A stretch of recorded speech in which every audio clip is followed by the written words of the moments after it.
Moral de Calatrava is plagued by these fanciful houses that have appeared out of nowhere lately.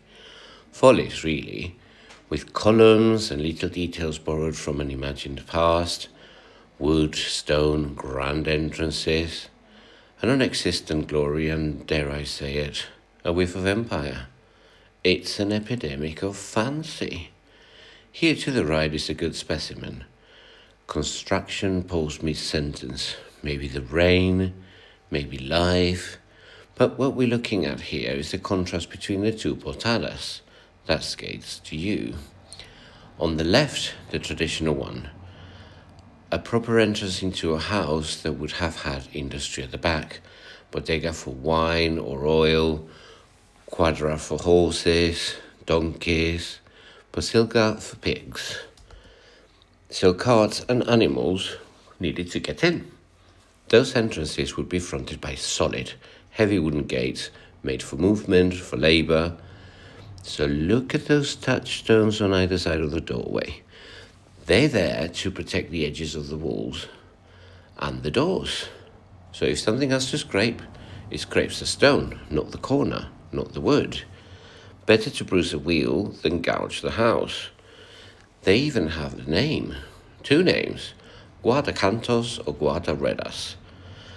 And if you want the literal translation, stones that guard, protectors from wheels. Now fast forward. These entrances don't take carts anymore. They take cars. They're garages. And so the house on the right, even while it's busy dressing itself up in a past that never existed, with its wrapped-up columns and its theatrical little balcony, at least admits one honest truth. This is a garage door, so it chooses something modern, sleek, practical. No pretending, no heavy wood to shove, no ceremony. A door that does its job. The contrast couldn't be sharper. I've no idea what the town thinks of it. I do know what I think, or rather, I know what I'm decanting for. Am I a romantic? A conservative old fool? Someone who would rather wrestle with a wooden gate than press a remote and watch an automatic door slide open, whilst resenting those essential columns because fake? It's a controversy, but only inside me.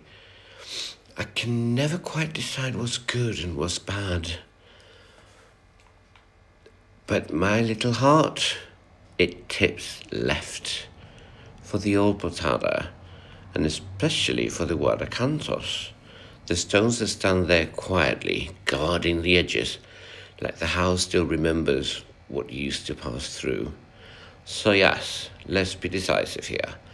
I prefer the old portadas with the guardacantos.